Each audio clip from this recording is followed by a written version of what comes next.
wala tamutunna illa wa antum muslimun. Allahumma salli wa sallim wa barik ala nabiyyina Muhammadin wa ala alihi wa ashabihi wa man tabi'ahum bi ihsanin ila yaumiddin, amma ba'd. Ikhwatul kiram, bapak-bapak, ibu-ibu, jamaah majelis taklim yang semoga dimuliakan Allah Subhanahu wa taala. Alhamdulillah, pada malam hari ini kita bisa hadir bersama-sama untuk belajar bersama, untuk menunaikan kewajiban. Pondasi, itu gimana? Yang apa artinya? Pondasinya, pondasi itu apa? Paling itu ilmu. Ya, itu yang pertama. Kedudukan ilmu dalam agama itu, ilmu merupakan apa? Al-asas minal asas. Pondasi yang paling dasar. Itu pertama. Kenapa ilmu kok disebut seperti itu? Karena syariat secara keseluruhan, baik masalah usul atau masalah furu',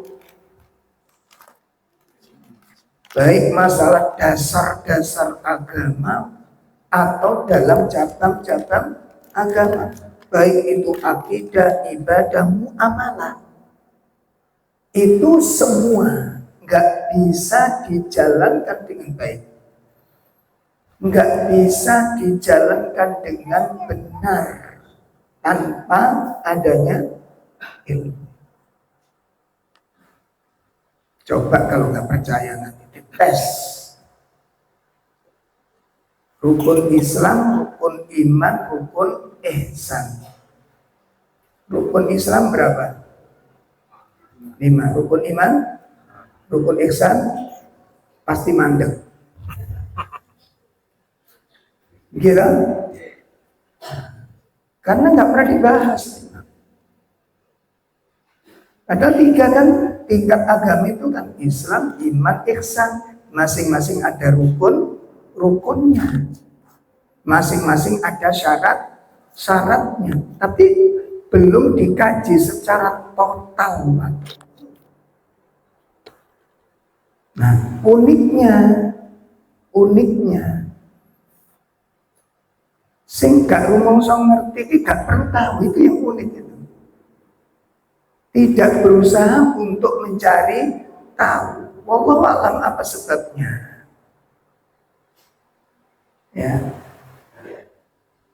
Ya seperti rukun sholat.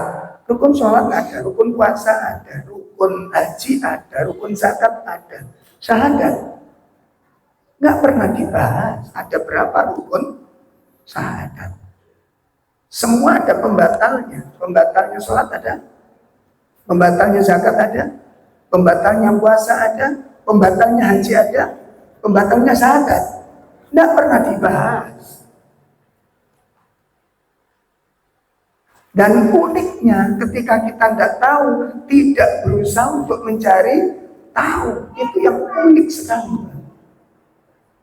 Masya Allah, ini perkara yang paling mendasar dan ini paling besar dalam urusan agama ini. Ya. Kalau dalam urusan yang belum pasti, itu kita pasti mengeluarkan perjuangan dan pengorbanan. Sesuatu yang belum pasti tapi sudah pasti kita mengeluarkan perjuangan dan pengorbanan. Tapi sesuatu yang pasti tidak ada perjuangan dan tidak ada pengorbanan, kurang perjuangan dan kurang pengorbanan. Itu. Nah, Bapak Ibu sekalian, maka motivasi, semangat di dalam thalabul ilm tidak boleh redup. Ya, karena nanti dalam urusan agama ini, kalau di dunia gini kan enak, nggak ngerti nggak masalah, nggak ada yang mempermasalahkan juga gitu. Tapi pada saat panjenengan dengan saya berdiri tegak sendirian di hadapan Allah, waktu dihisab, nah itu kira-kira dipersoalkan nggak kita ngerti nggak ngerti agama, dipersoalkan apa enggak? Sudah siap dengan itu? Ada sebuah kesalahan besar yang ditanamkan dalam benak kita. Apa jari Ustadz itu kekeliruan sih besar, Pak.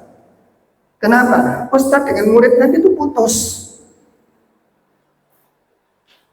Orang yang diikuti dengan yang mengikuti di akhirat itu putus. Itu yang ditanamkan sekarang. Apa jari Ustadz? Bagaimana Ustadz? Enggak putus itu. Allah yang mengatakan itu. Dibuka surat Al-Baqarah. Supaya buhul-buhul ini lepas dari pikiran kita. Jelas ya? Kita nanti itu berdiri sendiri di hadapan Allah, Pak. Sendirian. Tolong diingat-ingat, sendirian kita nanti. Makanya harus punya ilmu. Ya, dibuka surat Al-Maidah, apa benar yang diikuti dengan yang mengikuti nanti bareng-bareng ketemu di hadapan Allah. Mari kita lihat. Ini ojo jari Ustaz ya. Orang keliru mana kan? Ya.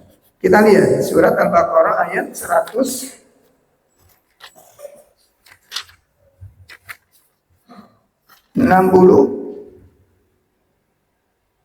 Nah, ayat 166 167.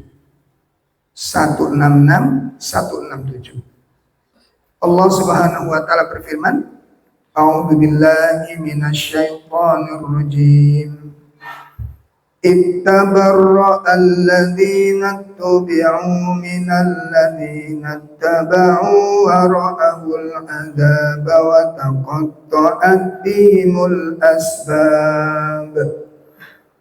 Wa qala alladhina taba'u law anna lana karratan fanatabarra'a minhum kama tabarra'u minna kadzalika yurihimullahu a'malahum hasaratin 'alaihim wa ma hum bikharijina minan nar.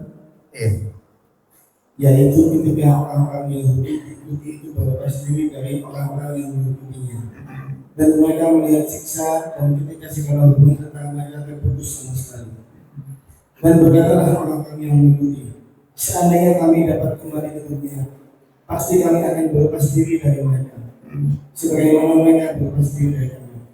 Demikianlah Allah memperlihatkan kepada mereka amal perbuatannya yang menjadi sesat bagi mereka. Dan sekali-kali mereka tidak akan keluar dari api neraka. Insyaallah. Apa kata Allah? Ingatlah ketika pada hari orang-orang yang diikuti, ini mestinya sosok manusia, entah itu pemimpin, entah itu tokoh, kan gitu. Saat orang-orang yang diikuti berlepas diri dari orang-orang yang mengikuti. Perhatikan ini. Kemudian pada saat wara'aul adab, dan pada saat mereka menyaksikan azab, wa taqatta'at bihimul asbab, semua hubungan terputus. Ya jelas? Sampai jelas? Mbok kula sing tanggung jawab atas dosa sahabat. Iku soalnya sekurit muni ngoten iki. Gak ada istilah seperti itu. Ini Allah yang mengatakan. Coba nanti dibuka sendiri dalam Qur'annya. Allah sendiri yang mengatakan. Orang yang diikuti dengan orang yang mengikuti nanti terputus. Berlepas diri yang diikuti. Kenapa? Gak siap menerima beban-beban dosa. Gak siap.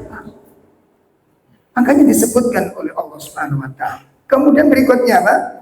Wa qala alladziina taba'u, dan orang-orang yang mengikuti pun berkata saat orang yang diikuti berlepas diri. Saat orang yang diikuti berlepas diri memutuskan hubungan, maka orang-orang yang mengikuti pun berkata, lau anna lana karratan, seandainya kami nanti bisa kembali ke dunia, fanatabarra'a minhum, kami pun akan memutuskan hubungan dengan mereka. Nek ngerti ngono, mana Jawa ini?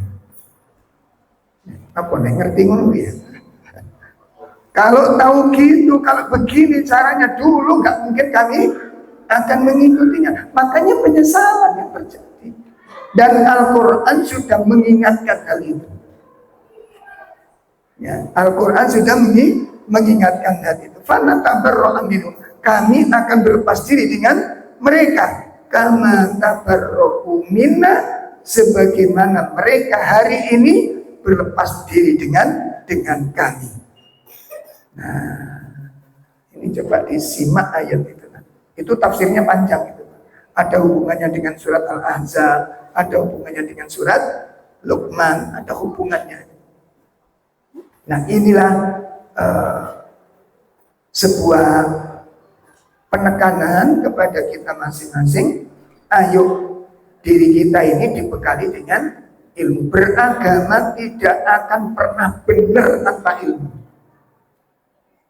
Beragama tidak akan pernah benar tanpa adanya ilmu. Dan tanggung jawab beragama di sisi Allah itu sangat besar. Ojo disepelek nih. Jangan disepelekan. Baik. Ikhwatul iman, Bapak Ibu sekalian yang dimuliakan Allah, menindaklanjuti pembahasan kita ya, tentang serial dari Tazkiyatun Nufus berkaitan dengan pembahasan 3 perkara tentang masalah dosa dan maksiat. Ya. Kemarin bulan yang lalu kita membahas tentang nama-nama maksiat. Ada berapa nama Allah menamakan maksiat? Ada berapa Ibu? Ada berapa? 8 maksiat. Ada 8 nama maksiat. Nah, sekarang kita akan membahas pertama tentang marotib, tentang tingkatan dosa dan tingkatan maksiat. Nanti ada tingkatan, ada pembagian macam-macam dosa, dan ada tahapan. Jadi ada 3 hal. Tingkatan, macam-macam, dan tahapan. Itu tentang dosa. Tingkatan dosa sebagaimana dalam pandangan Al-Quran dan sunnah Nabi SAW, dan juga dijelaskan oleh para ulama, bahwa dosa dibagi menjadi 2 tingkatan. Dosa dibagi menjadi 2 tingkatan. Ada 2 tingkatan dosa. Yang pertama, tingkat pertama, tingkat al-kabair. Tingkat yang pertama, tingkat al-kabair, yaitu tingkat masuk dalam dosa-dosa besar. Nah, kalau Bapak ingin tahu lengkapnya, bisa beli kitab yang ditulis oleh Imam Adz-Dzahabi. Imam Adz-Dzahabi menulis kitab Al-Kabair, kumpulan dosa-dosa besar. Itu. Di situ ditulis oleh beliau ada sekitar 78 macam dosa-dosa besar. Ya, di kitab itu ditulis oleh Imam Adz-Dzahabi ada berapa tadi? sekitar 78 macam jenis dari dosa-dosa besar. Kalau yang kita ketahui berapa? Yang sudah kita ketahui termasuk dosa-dosa besar itu ada berapa? Masuk terserah Ustaz. Yang sudah kita ketahui ada berapa? Macam-macam ya. Ada 10 yang sudah kita ketahui. Kalau kita tahu 20 lumayan, berarti sekali saya ketemu guru. Nah kalau 58 tidak kita ketahui, kita masuk di 58 tidak sadar. Betul apa enggak? Karena nggak ngerti kalau itu dosa besar.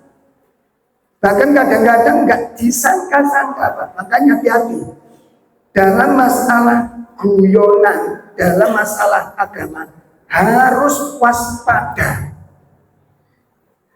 Saya ulangi, dalam urusan syariat perintah larangan, ojo sampai pulang dari sampean digawe guyonan. Kenapa? Itu nanti bisa masuk di dalam kufur besar, keluar dari Islam. Itu bisa.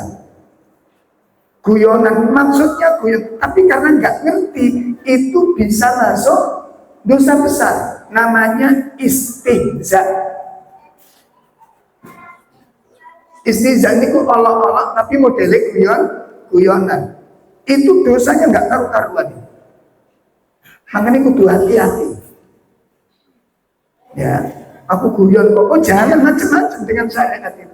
Karena ini urusannya dengan siapa? Allah Subhanahu wa Ta'ala. Kaitannya dengan Allah Subhanahu wa Ta'ala.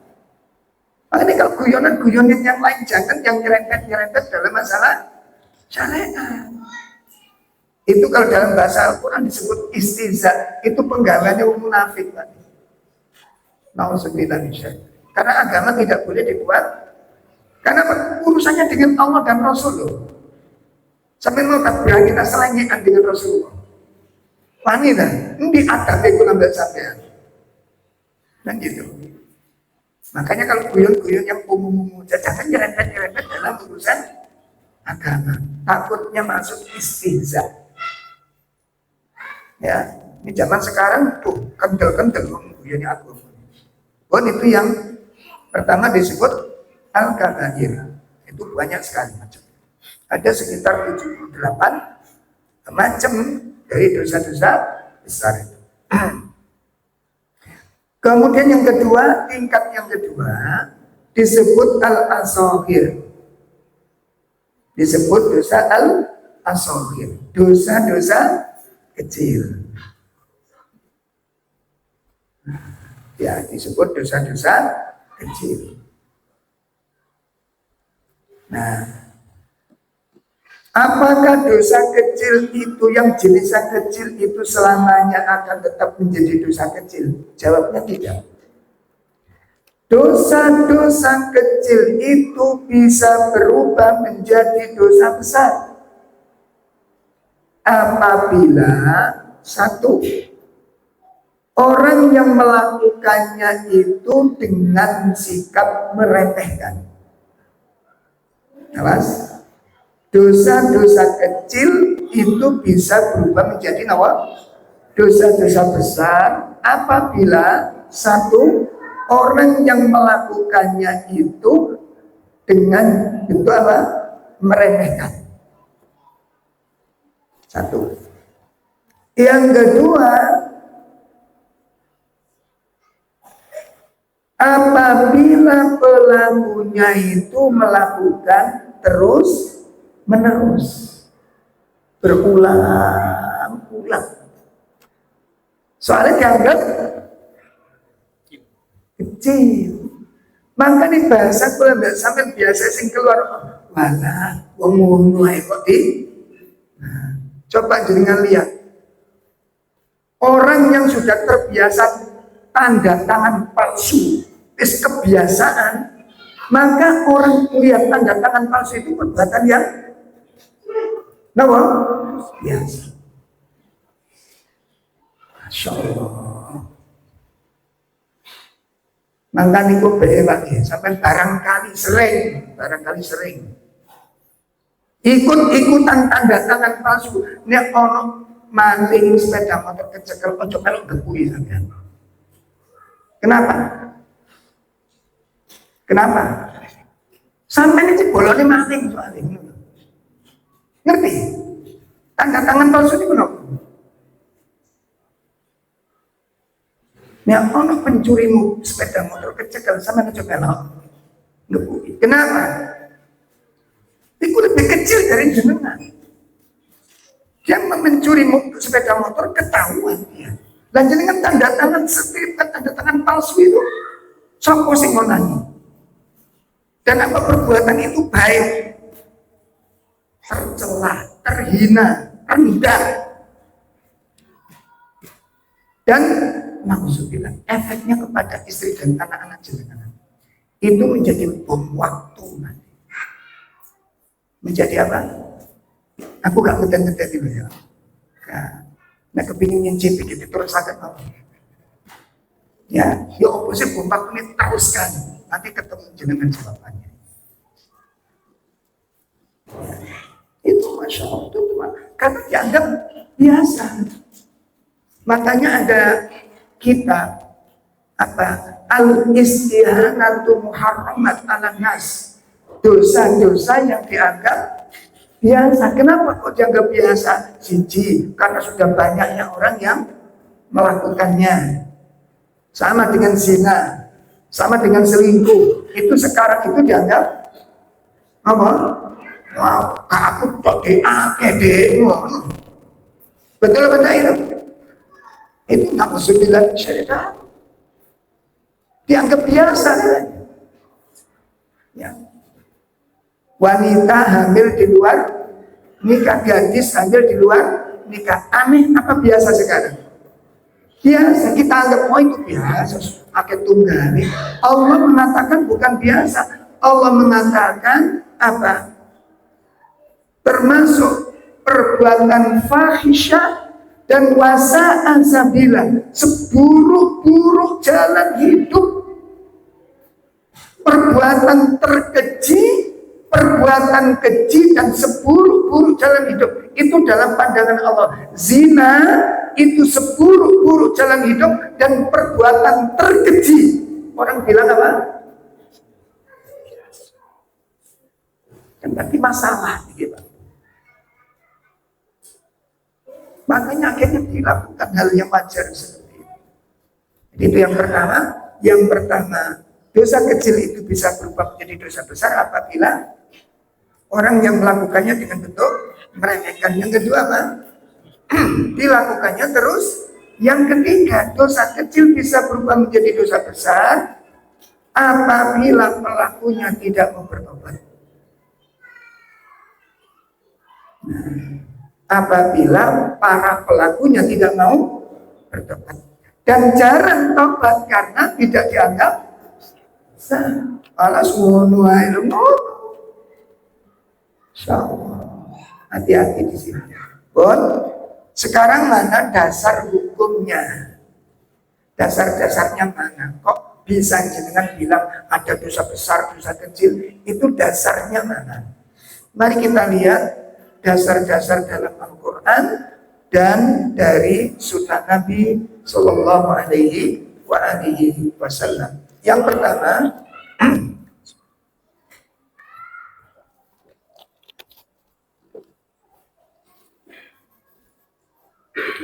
pertama, kita buka surat Asy-Syura ayat 37. Surat Asy-Syura, surat berapa? Surat berapa? 42 ayat berapa? 37. Surat 42 ayat 37.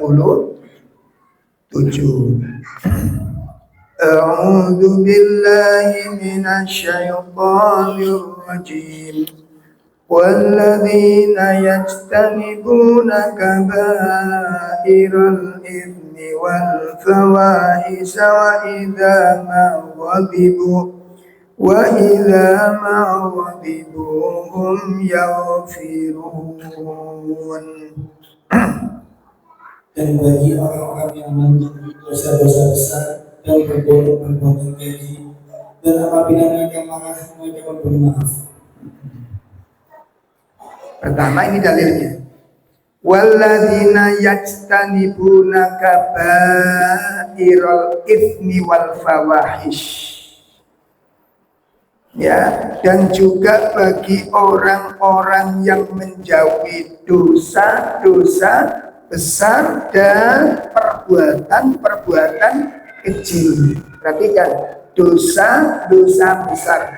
Ada kalimat al-kabair itu berarti ada dosa-dosa kecil.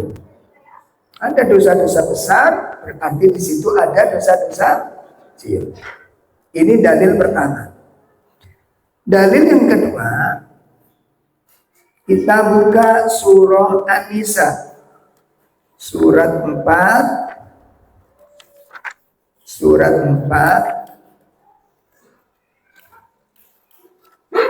ayat 31.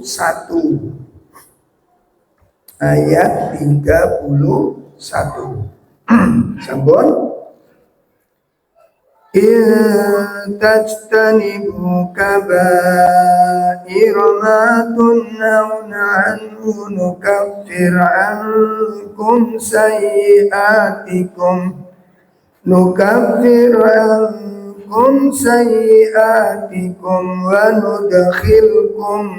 wa nudkhilkum mudkhalan karima. Jika kamu menjauhi dosa-dosa besar di antara dosa-dosa yang dilarang kamu mengerjakannya, niscaya kami hapus kesalahan-kesalahanmu, dosa-dosa yang kecil, dan kami masukkan kamu ke tempat yang mulia. Intastanibu kabair. Jika kamu menjauhi dosa-dosa besar, ya, jika kamu menjauhi dosa-dosa besar, matunhaunaan, dan juga apa saja yang kamu dilarang darinya. Berarti bukan cuma dosa besar saja yang perlu dijauhi, termasuk dosa-dosa kecil, apa saja yang kamu dilarang karenanya. Ini dalil yang kedua. Dalil yang kedua. Dalil yang ketiga, surah An-Najm. Surah An-Najm, surat 53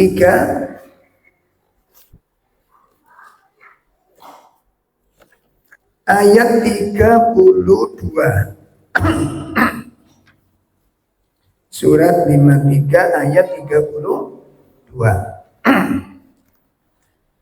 Alladzina yajtanibuna kabairal itsmi wal fawahisha illal lamam inna rabbaka wasi'ul maghfirah huwa a'lamu bikum idh ansha'akum minal ardh wa idh antum ajinnatun fi butuni ummahatikum fala tuzakku anfusakum huwa a'lamu biman ittaqa.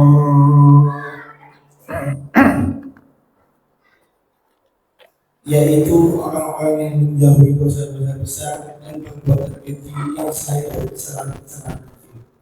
Sesungguhnya Tuhan Maha Kuasa dan Dia lebih mengetahui tentang keadaanmu ketika Dia menjadikan kamu dari tanah dan ketika kamu masih berada dalam perut ibumu. Maka janganlah kamu meletakkan dirimu suci. Dialah yang paling mengetahui tentang orang-orang yang bertakwa. Di ayat ini banyak pelajaran yang kita bisa dapatkan. Pertama, Allah mengatakan orang-orang yang menjauhi dosa-dosa besar, ya, orang-orang yang menjauhi dosa-dosa besar dan juga menjauhi perbuatan keji kecuali kesalahan-kesalahan kecil. Ya, ini menunjukkan pembagian sangat jelas. Ada kesalahan-kesalahan besar, ada kesalahan-kesalahan kecil. Lalu disebutkan di sana, inna rabbaka wasi'ul maghfirah. Sesungguhnya Rabbmu itu sangat luas ampunannya. Perhatikan, Allah sangat luas ampunannya. Dan itu merupakan karunia dari Allah kepada hamba-hambanya. Jadi luasnya rahmat Allah itu tidak hanya meliputi orang-orang yang mukmin saja. Luasnya rahmat Allah itu juga meliputi bagi para pendosa. Apa bentuk luasnya rahmat Allah bagi para pendosa? Apa bentuk luasnya rahmat Allah itu, Pak? Allah tidak menganggap dosa itu harga mati, tidak. Perhatikan, Allah tidak menganggap dosa itu sebagai harga mati, tidak. Allah menganggap dosa itu ibarat noda. Jelas? Dosa itu ibarat noda, bisa dihapus, bisa dihilangkan, bisa dicuci. Dan itu luasnya rahmat Allah. Sampai Allah sendiri mengatakan, Qul ya ibadiyalladzina asrafu ala anfusihim.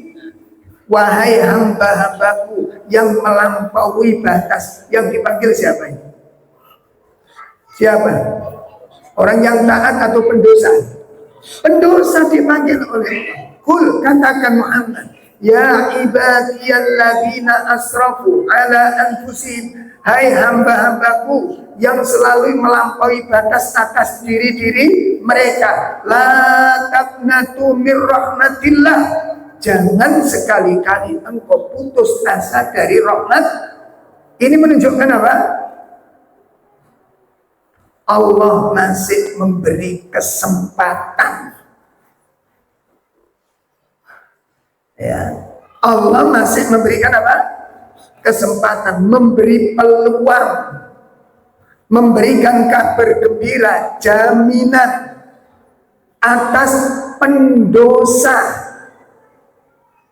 Ya Allah, bukan apa yang pendosa. Apa jaminan dari Allah? Mengampuni dosa-dosa mereka. Perhatikan Ibu, perhatikan luasnya rahmat Allah. Kalau ini ada hamba Allah melakukan 1 juta kesalahan, perhatikan, jika ada hamba Allah melakukan 1 juta dosa, lalu dia datang menghadap Allah dengan membawa 1 kebaikan, itu 1 juta dosa dihapus oleh Allah dengan 1 kebaikan yang dibawa oleh hamba itu. Perhatikan, 1 juta dosa dihapus semuanya oleh Allah tanpa sisa apabila hamba itu mau datang menghadap kepada Allah dengan membawa 1 dosa. 1 kebaikan. Apa 1 kebaikan itu? Taubatan nasuha. 1 juta dosa yang dibawa terhapus. 1 juta itu ibarat saja jumlah yang aku bisa jadi banyak, terhapus semuanya tanpa sisa. Akhirul dulu baca baik kata Allah. 1 kebaikan kita bawa menghadap Allah. Maka 1 kebaikan ini itu bisa membersihkan 1 juta dosa yang kita telah lakukan. Apa satu kebaikan tadi? Itu sifat rahmat. Beda dengan manusia. 1 juta kebaikan bisa terhapus dengan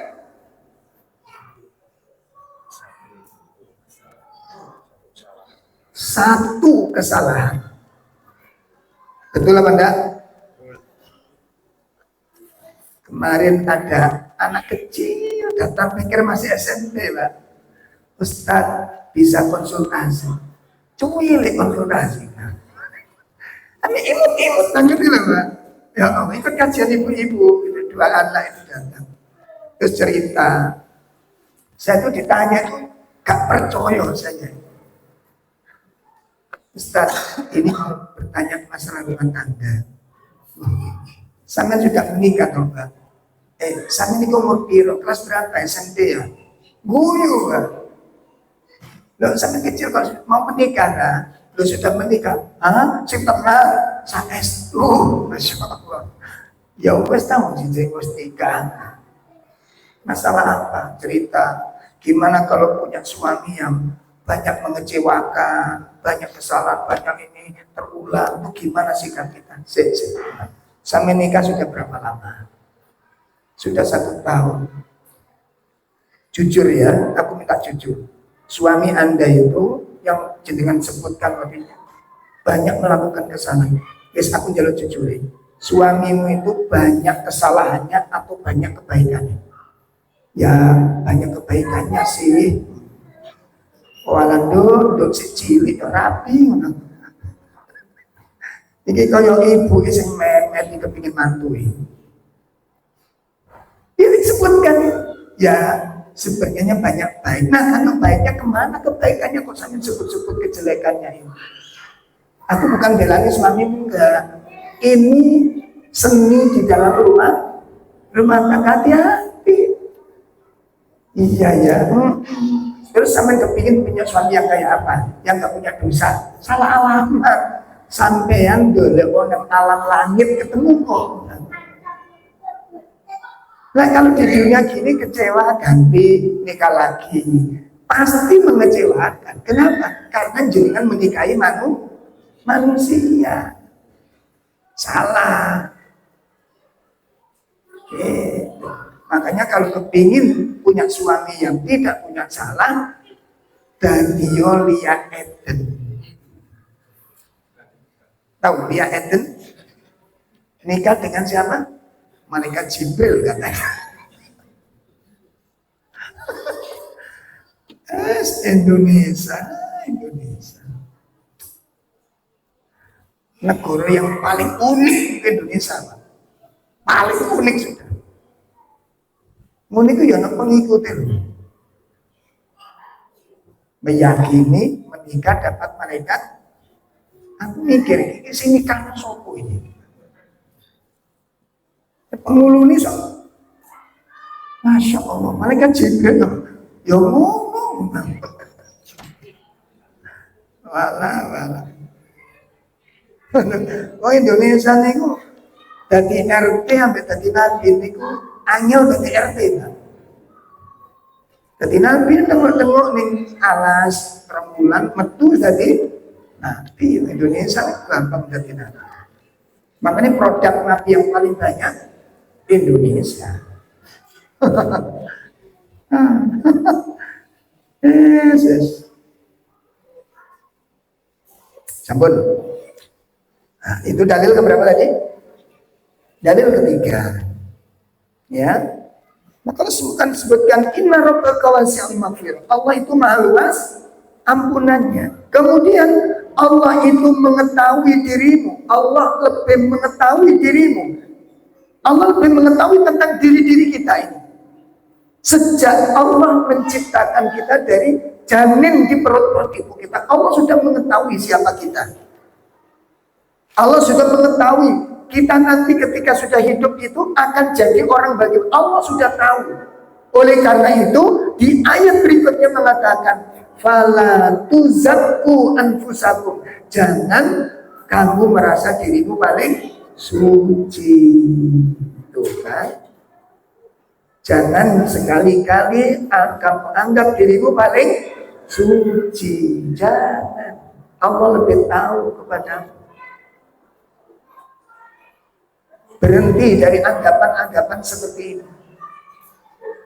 Bukan dilarang, boleh-boleh aja anggap diri paling baik, paling boleh. Persoalannya, Bapak Ibu bisa membuktikan kebaikan apa yang Anda miliki. Kadang-kadang kebaikan disandarkan kepada golongan, kebaikan disandarkan kepada organisasi, sementara tidak melihat kelakuan. Ya salah besar ini. Jelas ya? Jangan menyandarkan keutamaan pada kelompok. Tidak boleh, tidak benar begini. Kenapa? Orang yang paling mulia dalam pandangan Allah siapa? Orang dimuliakan karena apanya? Ketakwaannya, bukan karena kelompoknya, bukan karena golongannya. Jadi kalau orang memuliakan dirinya, menganggap diri mulia karena golongan, ini kesalahan besar. Itu bertentangan dengan cara pandang Allah. Karena Allah memandang manusia kemuliaan dipandang dari sisi apa? Ketaatannya, ketundukan hatinya dengan syariat. Maka disitulah Pak, ketika orang bersandar kepada sebuah golongan dan macam-macam, dia nggak melihat ketaatannya, dia nggak melihat kebaikannya, dia nggak melihat kebusukannya. Dan apa kebaikan dan kebusukan itu tidak berfungsi di hadapan Allah kalau disandarkan kepada sebuah kelompok. Ini cara yang tidak benar. Maka jangan menyandarkan kemuliaan diri itu kepada golongan. Ini kesalahan karena Allah tidak memandang orang dari golongan apa, dari suku apa, dari negara mana, dari jenis apa. Tidak. Allah katakan inna akramakum indallahi atqakum. Yang paling mulia itu yang paling bertakwa. Siapa yang paling bertakwa? Yang paling banyak ketaatannya kepada Allah Subhanahu wa taala. Jelas ini? Ini dalil yang keberapa? Ketiga. Tentang adanya dosa-dosa besar dan adanya dosa-dosa kecil. Kemudian dalam sebuah hadis yang diriwayatkan oleh Imam Muslim, Rasulullah SAW menyebutkan as-salatul khamsah, salat 5 waktu, wal jum'ah ilal jum'ah, ibadah salat Jumat yang satu menuju Jumat yang berikutnya, itu kafaratun, menjadi kafarat, menjadi apa? Menghapuskan lima bainahunna, dosa-dosa di antara waktu-waktu tadi.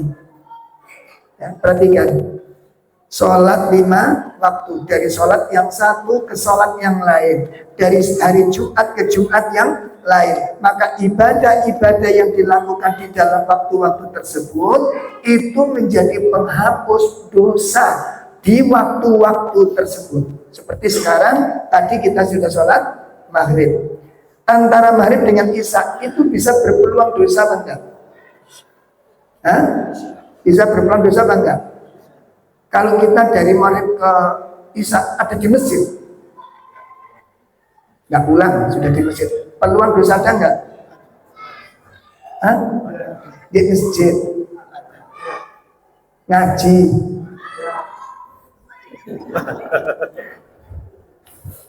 Yes.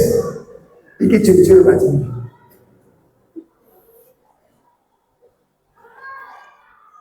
Itulah kita. Itulah kita. Kalau kita pakai pikir, baca Quran nanti sampai ketemu Isya, ada dosa nggak? Habis sholat maghrib sampai Isya, kita pakai sholat mutlak itu sampai Isya. Ada potensi dosa kan? Sholat, kita sholat, ada peluang dosa. Sholat, maghrib, selesai sholat qobliyah, kita pakai sholat mutlak sampai isya, sholat, ada peluang dosa kan? Sholat ini. Ngerti arah pembicaraan saya? Nek sholat enak meluang dosa, apalagi gak sholat. Ini kita delok api tanah diri. Ngaku api tak sampean. Paham ini? Inilah hal-hal yang pasti kita lakukan, tapi tidak kita ingat. Pasti terjadi, tapi kita tidak sadar. Tapi saya yakin, makanya Nabi mengajarkan kepada kita, begitu selesai salam, Assalamualaikum, Assalamualaikum. Pikir pertama kali apa? Istighfar itu umumnya dibaca ketika kapan? Habis melakukan, ini kita habis sholat, di dalam sholat itu banyak istighfar kita baca. Begitu selesai sholat, kenapa Nabi mengajarkan kita istighfar? Karena pada saat kita sholat, tidak sepenuhnya kita menghadap kepada Allah, tidak sepenuhnya kita memuji Allah, tidak sepenuhnya kita membesarkan Allah. Itu sebuah kesalahan, nggak ngereken sama Allah. Bisa terjadi apa enggak? Kalau nggak ngereken suami gimana? Atau nggak ngereken istri, dosa apa? Ini nggak ngereken sama Allah. Istighfar, Masya Allah, ini dosa. Makanya dari pemahaman ini Pak nanti, itulah yang menjadikan kita, kenapa kita senang melakukan ibadah. Kita berharap ibadah yang satu barangkali tadi nggak benar, kita tumpangi dengan ibadah yang lain. Barangkali yang satu tadi betul-betul kita inginkan ibadah yang lain, dan seterusnya. Itu memicu kita untuk bersemangat di dalam melakukan ibadah. Sampun, ini hadis Nabi SAW. Jadi sholat 5 waktu, yang satu ke waktu yang lain, dari Jumat ke Jumat yang lain, itu menjadi apa? Penghapus dosa antara hari-hari tersebut, malam tarsyan kabair, selama tidak melakukan dosa-dosa. Nah, jadi sholat itu bisa menghapus dosa-dosa yang tadi kita lakukan. Siang tadi, mulai subuh sampai maghrib, peluang dosa ada nggak kita? Hari ini, kemarin, itu kita sadari. Itu kita sadari. Hadis yang terakhir sudah saya. Baik, kita jeda sebentar, nanti kita lanjut setelah sholat isya. Alhamdulillah.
Alhamdulillah, kita lanjutkan hadis yang pertama.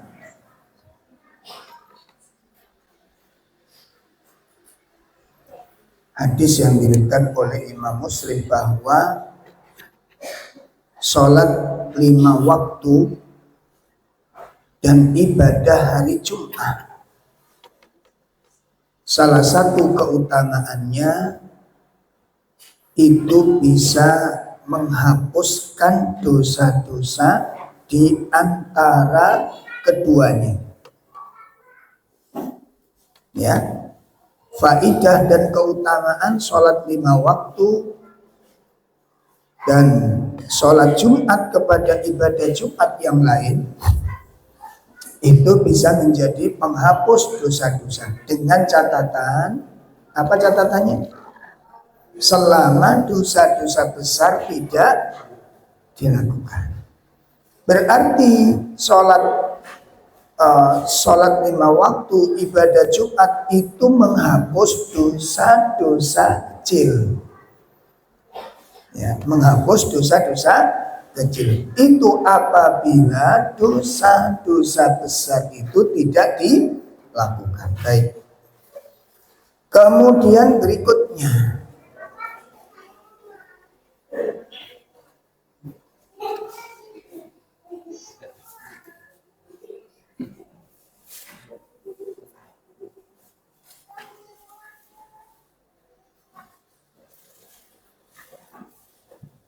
hadis dari yang diriwayatkan oleh Imam Bukhari dan Imam Muslim. Imam Bukhari dan Imam Muslim mengatakan Rasulullah SAW bersabda, "Ijtanibus sab'al mubiqat." Ya, ijtanibus sab'al mubiqat. Jauhilah olehmu sekalian 7 dosa yang membinasakan. Ya. Rasulullah SAW berpesan, jauhilah olehmu sekalian 7 dosa yang membinasakan. Nah, kalau ada kalimat seperti ini menunjukkan 7 macam dosa ini termasuk yang mana? Hah? Kecil apa besar? Besar, karena ada ancaman membinasakan. Ya, makanya juga di dalam Al-Quran nanti kita simak, gitu ya, kita simak.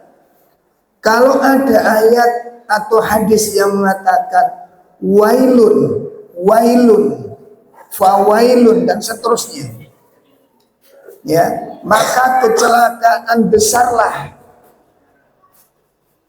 Maka dosa yang diancam dengan kalimat wailun itu termasuk bagian dosa besar. Kalimat wailun. Baik. Mari kita simak hadis tersebut. Jauhilah oleh sekalian 7 dosa yang membinasakan. Apa saja? Qalu ya Rasulullah wa ma hunna. Apa 7 dosa tersebut? Beliau menyebutkan yang pertama asyirku billah. Yang pertama berbuat syirik kepada Allah Subhanahu wa taala. Ya, perbuatan syirik kepada Allah Subhanahu wa taala. Yang pertama. Maka di sini kita berkewajiban untuk mempelajari anwa'us syirik, mempelajari tentang ilmu yang berkaitan dengan masalah ini, yaitu tentang al-aqidah, ilmu tentang akidah. Dan ini wajib untuk kita kaji,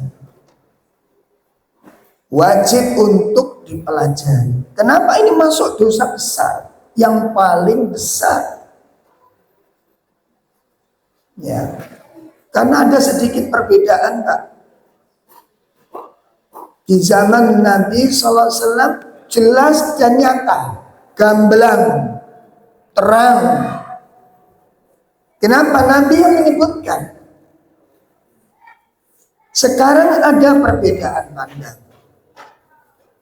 Karena banyaknya faktor-faktor yang menyebabkan itu, perbuatan yang di zaman Nabi, perbuatan yang di zaman Nabi yang disebut oleh Nabi syirik, di zaman sekarang bisa jadi nggak syirik lagi.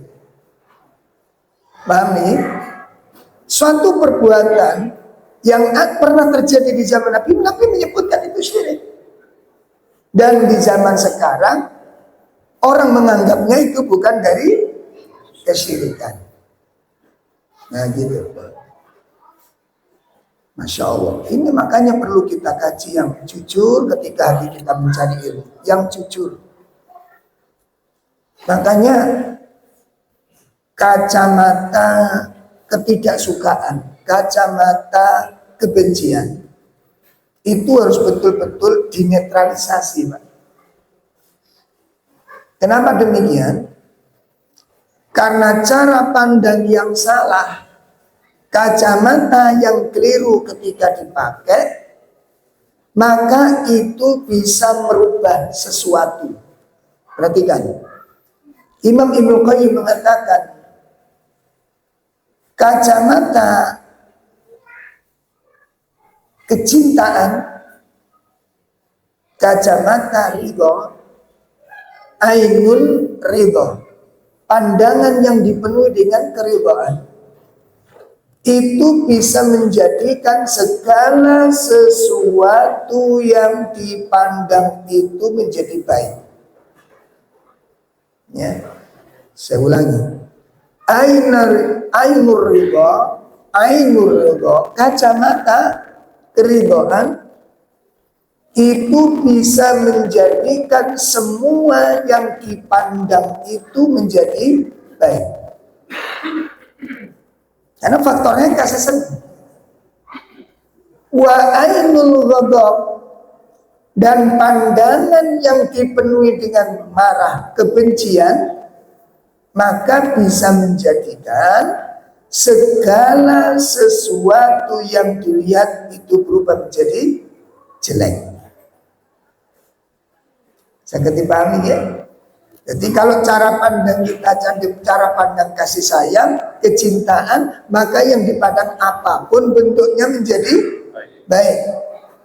Tapi kalau kacamata yang dipakai kacamata kebencian, sesuatu yang baik itu bisa dianggap salah karena kacamatanya sudah kebencian duluan.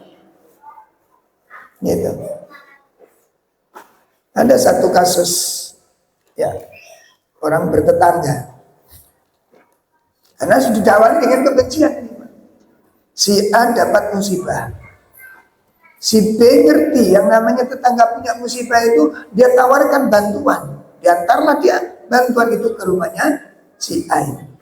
Tapi karena dari awal si A itu sudah punya kacamata kebencian, perbuatan baik yang mulia yang dilakukan oleh si B ini, itu bukan menjadi kebaikan.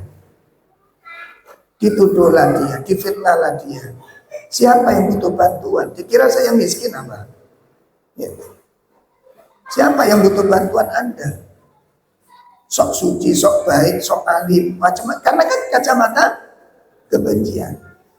Begitu satu saat dia mendapat musibah, berikutnya si B nggak berani nolong, nggak berani nawarkan bantuan. Kenapa?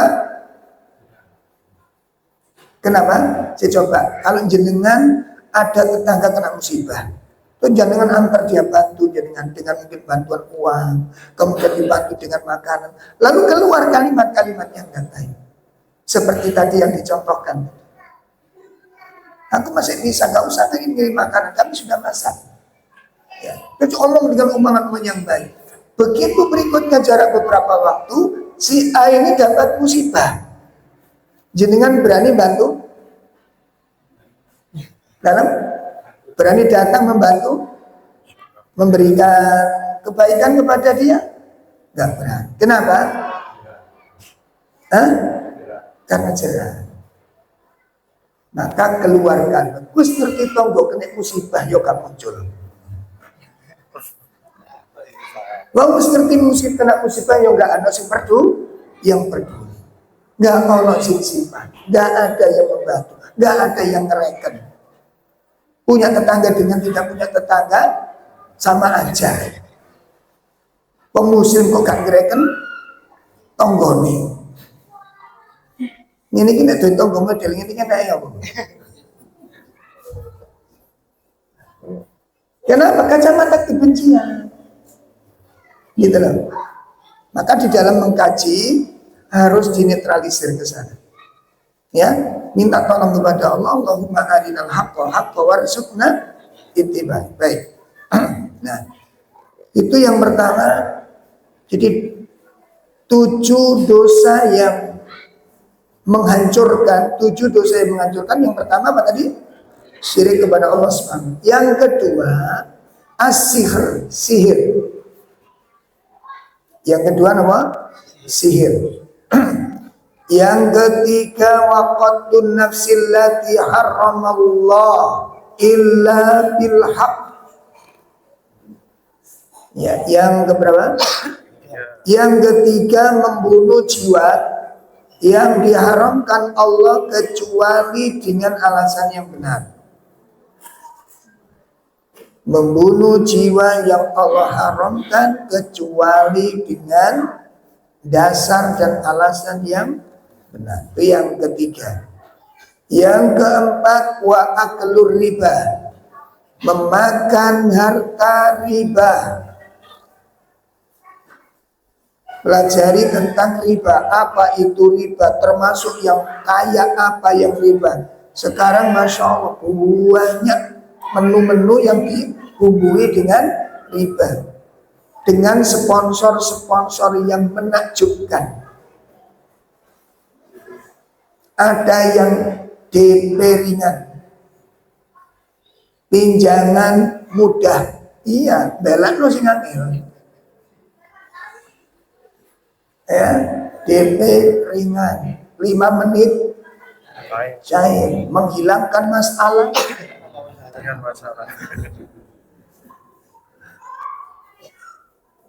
Menu-menu riba itu dibumbui dengan bahasa-bahasa yang menarik. Masya Allah. Itu yang keberapa? Hati-hati dengan riba, kenali riba, karena dosa riba mengerikan sekali.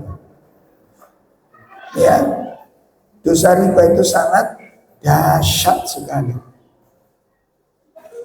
Sekarang kita di perkampungan itu hampir, waktu Gor Sidoarjo belum direnovasi itu, saya kalau habis pengajian malam itu keliling ke situ. Di belakangnya itu ada hasilnya anak-anak muda. SMP, SMA itu ngumpulnya di belakang Gor. Oh, itu warung untuk mabuk-mabuk semua. Ngumpul di sana. Nah, itu lapak-lapak itu, pedagang kaki lima itu hampir semuanya itu menggunakan jasa riba.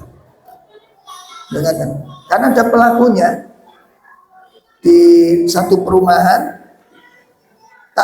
Saya pertama kali pagi itu lewat itu kok banyak orang antri, tak pikir sembako gitu.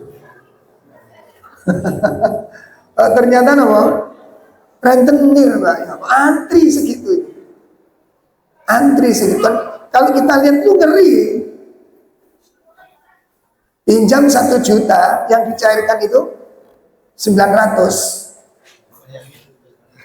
Itu sih nambah, Masya Allah. Gak bisa, itu dilakoni. Ada yang kadang-kadang cairnya cuma 800. Nanti bayarnya 1 juta 300, 1 juta 500. Nerima ini nggak 1 juta, tapi bayarnya 1 juta. Ini terjadi di sekitar kita dan banyak pengkonsumsi demikian. Yang unik apa Pak? Pelakunya ini takmir masjid. Wallahu a'lam. Tekunnya luar biasa sholat. Dan saya tahunya keliling waktu di Gor itu, loh orang ini, oh Masya Allah. Jadi sekian banyak pedagang-pedagang kaki lima itu, hampir mayoritas menggunakan jasa riba. Insya Allah. Itu ngeri nih, ngeri. Nah gimana tidak? 1% riba itu lebih besar dosanya, lebih ngeri kalau kita makan itu daripada 60 pelacur. Silakan dinikmati ribanya. Coba di masyarakat kita, ada pelaku riba, ada pelacur, yang dipandang rendah yang mana? Hah? Ada pelaku riba, ada pelacur, yang dipandang rendah mana? Dalam pandangan syariat yang lebih rendah siapa? Pelaku riba. tapi tidak dipandang kehinaan. Jadi kalau ada 60 pelacur kumpul jadi satu, hasil melacurnya dimakan lebih ringan daripada memakan hasil riba. Itu pertama. Yang kedua, pelaku riba itu lebih dahsyat dosanya dibandingkan berzina dengan ibu kandungnya sendiri. Silakan dinikmati riba. Tadi sekarang nggak ngurus orang riba-riba. Ya, makanya itu salah satu sebab kenapa rahmat dicabut oleh Allah Subhanahu wa Ta'ala. Salah satu ini. Orang tidak peduli lagi cara mengambil harta, apa dengan cara yang halal atau dengan cara yang haram. Rahmatnya dicabut oleh Allah. Walaupun Anda sukses, walaupun Anda berhasil, jangan pernah mimpi rumah tangga Anda tidak dirahmati oleh Allah. Pasti bencana yang akan Allah timpakan. Ya, yang nggak percaya boleh dicoba. Yang nggak percaya boleh dicoba. Kan biasanya ustad itu biasa penting-penting ini penggawaannya ustad coba. Enak kan? Coba. Bon, itu yang keberapa tadi? Yang kelima wa aklul malil yatim. Memakan harta anak yatim.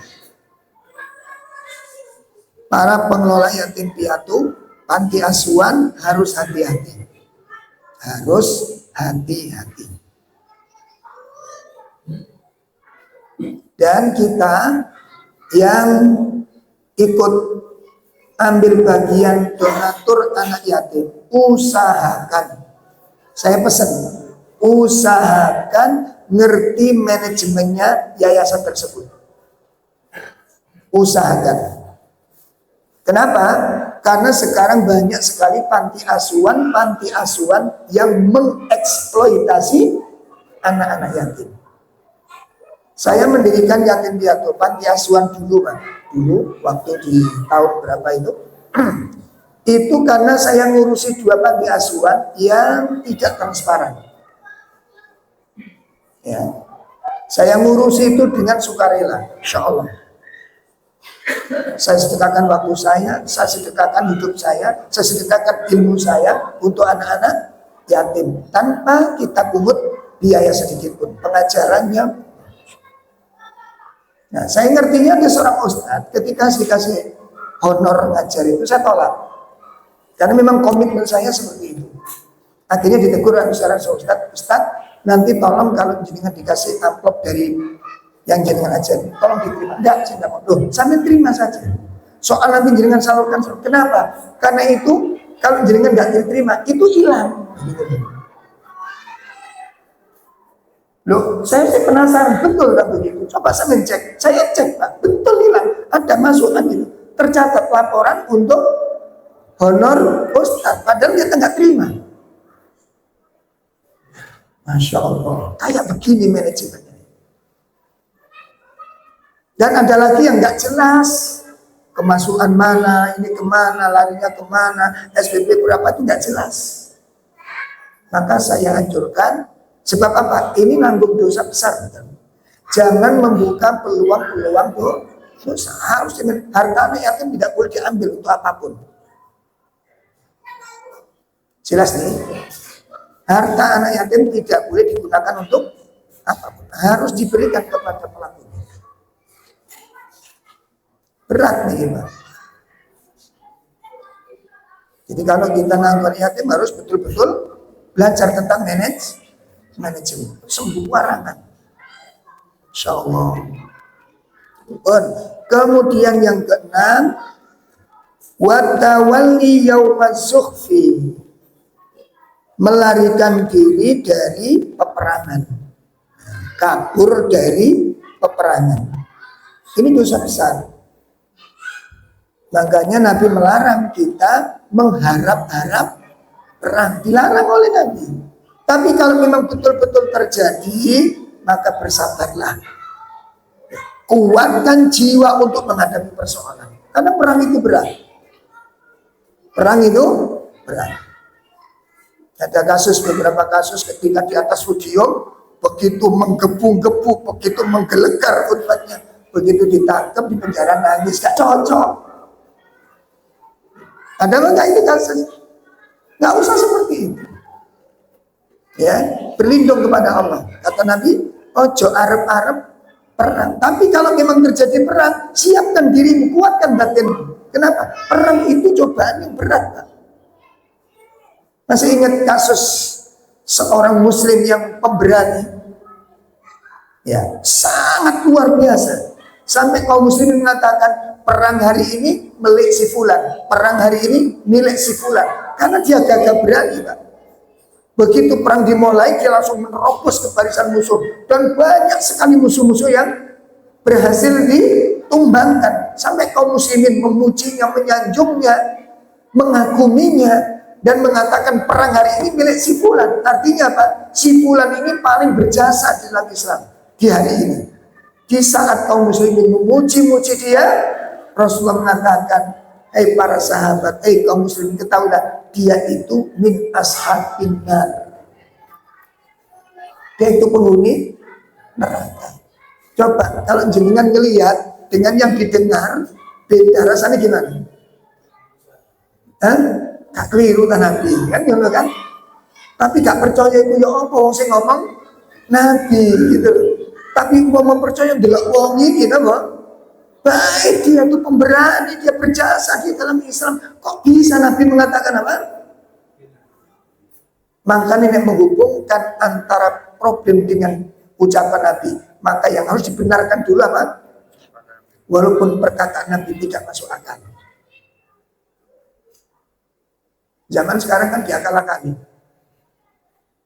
Kalau Nabi yang mengatakan, maka walaupun tidak masuk akal, wajib. Nah kalau nggak wajib diimani, berarti jenengan tanpa sadar. Nabi kok kadang-kadang bojo. Apa Anda mengatakan demikian? Barangkali ada ucapan Nabi yang nggak sesuai dengan logika. Terus jenengan juga akan mengatakan Nabi itu nggak jujur, Nabi itu bohong. Tanda kan? Nah, ketika Nabi mengatakan dia di dalam neraka, maka ada seorang muslim yang apa? Penasaran.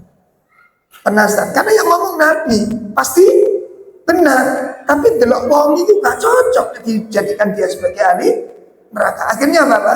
Dia putuskan aku harus mengikuti dia. Akhirnya diintai terus setiap gerakan. Malam pun dia bangun mengintai bagaimana yang dilakukan. Dia sholat malam sebagaimana umumnya kaum muslimin.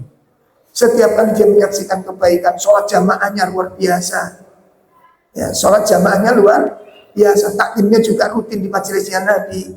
Sholat malamnya juga hidup. Makanya dia penasaran, kok bisa Nabi mengatakan dia itu ahli neraka. Begitu hari berikutnya, peperangan berikutnya terjadi, sebagaimana biasa dia langsung merangsek ke dalam barisan musuh. Nah hari itu dia terluka dengan luka yang sangat parah. Masya Allah, perhatikan, dia terluka dengan luka yang sangat parah. Nah ternyata di situ titik lemahnya, Pak. Dia itu nggak tahan sakit. Makanya nggak cocok antara keberaniannya dengan dia nggak tahan sakit ternyata.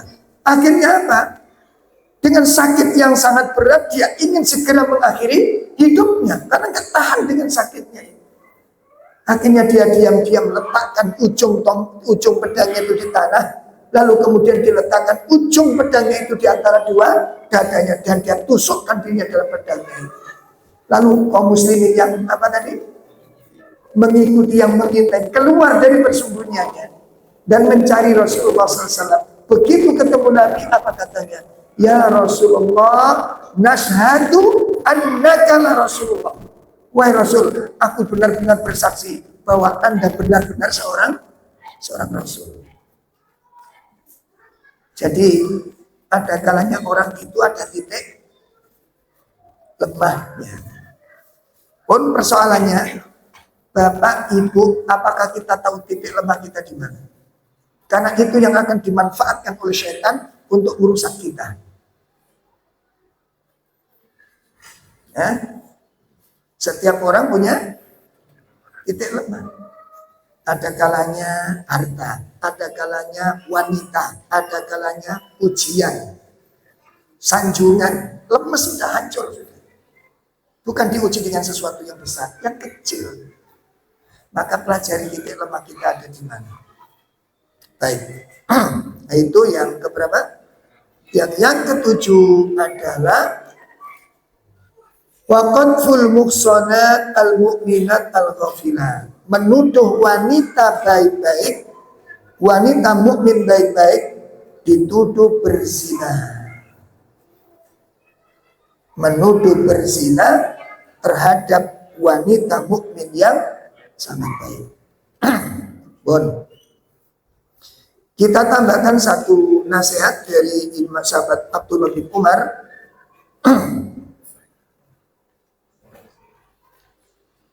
Sahabat Abdullah bin Umar mengatakan, dan ini diriwayatkan oleh Imam Bukhari dalam kitab Al-Adabul Mufrad.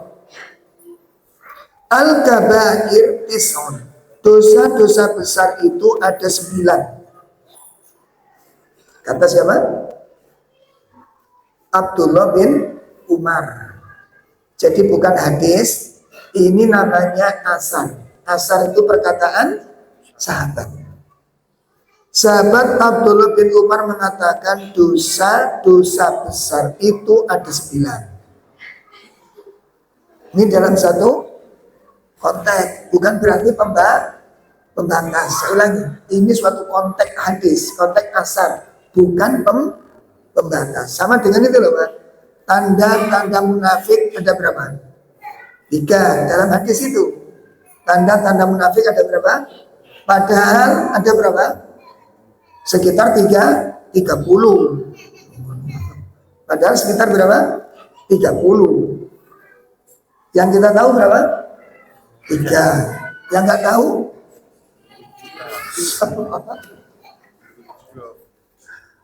Loh ini mah gak ngerti terus ngelakonnya biar rumah saya jadi munafik lah gitu. Makanya betul ngaji berat lah, betul ngaji berat. Ini saya itu. Benar. Sekarang kita lihat perkataan Abdullah bin Umar. Beliau mengatakan dosa-dosa besar itu ada 9. Apa saja kata beliau? 1, al-isyraku billah, syirik kepada Allah SWT. Yang kedua, waqatlun nasamah, membunuh jiwa tanpa alasan yang benar. Membunuh jiwa tanpa alasan yang benar. Yang ketiga, wal firar minaz zukhfi, lari dari perang, kabur dari perang.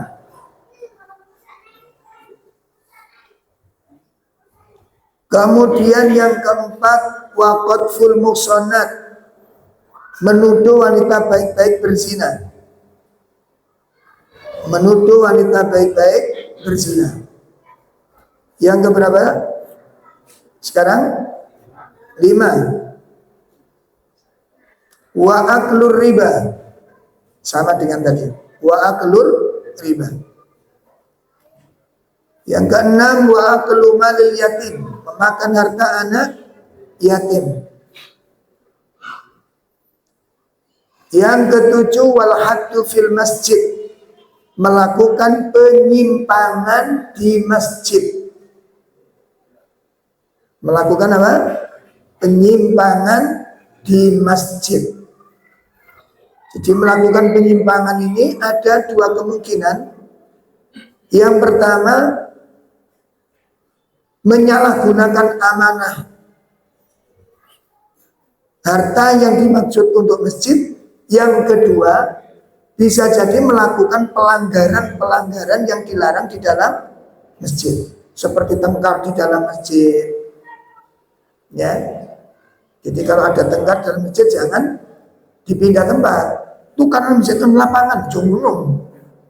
Damaikan, bukan kemudian dipindah tempat. Ya, atau melakukan perdagangan di dalam masjid, itu penyimpangan dalam masjid. Yang keberapa? Sekarang yang ke-8. Apa yang ke-8? Wallati Walladzi yastakhir, orang yang tidak membayar upah pekerja. Orang yang tidak membayar upah pekerja.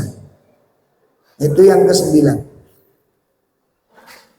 Kemudian yang ke-10, yang ke-9 adalah wabuka ulwalidaini minal uquq. Masya Allah. Membuat orang tua menangis karena perbuatan durhakanya. Membuat orang tua menangis karena perbuatan durhakanya. Nah, inilah 9 dosa besar yang disampaikan oleh sahabat Abdullah bin Umar. Jadi ada tambahan beberapa perbuatan. Baik bapak-bapak, ibu-ibu sekalian, inilah kajian kita malam ini berkaitan dengan tingkatan-tingkatan dosa. Jadi dosa ada dosa besar dan ada pula dosa kecil. Nanti akan kita lanjutkan tentang 2 pembahasan berikutnya, yaitu tentang tahapan-tahapan dosa dan pembagian macam-macam dosa. Jadi pembagian dosa nanti tahapan-tahapan dosa itu ada 4. Tahapan-tahapan dosa ada 4. Tahap pertama adzan puriyasah, dosa kekuasaan. Dosa kekuasaan, kepemilikan. Ini artinya apa? Orang melakukan dosa karena sifat-sifatnya itu merasa menguasai, merasa memiliki, merasa kuat. Ini sifat-sifat dosa-dosa riyasah atau disebutkan mulkiyah. Dosa-dosa kekuatan, sok kuat, sok pangkat, sok jabat.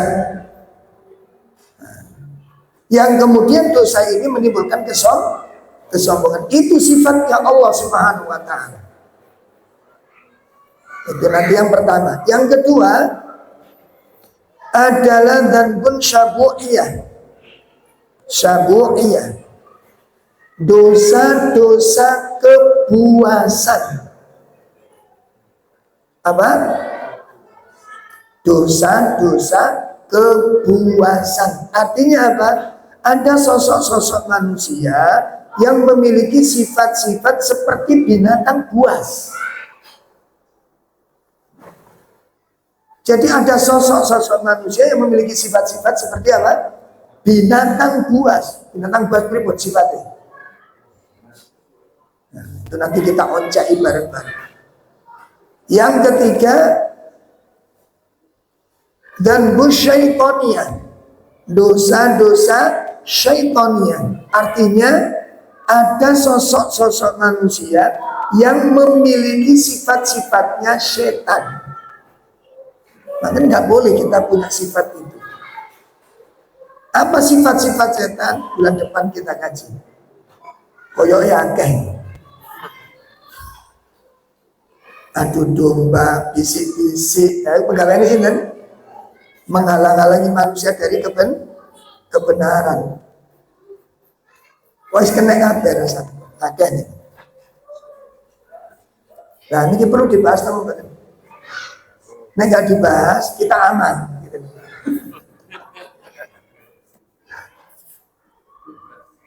Allah. Gitu. Itu yang ke berapa? Yang ketiga. Yang keempat apa? Yang keempat bahimiyah. Dosa-dosa bahimiyah. Jadi kalau ditulis itu 4 tahap dosa. Yang pertama ar-riyasah. Ar-riyasah. Yang kedua apa tadi? Syabu'iyah.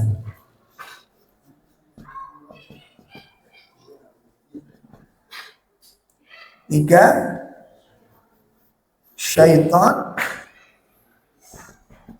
syaitania. 4 bahimia.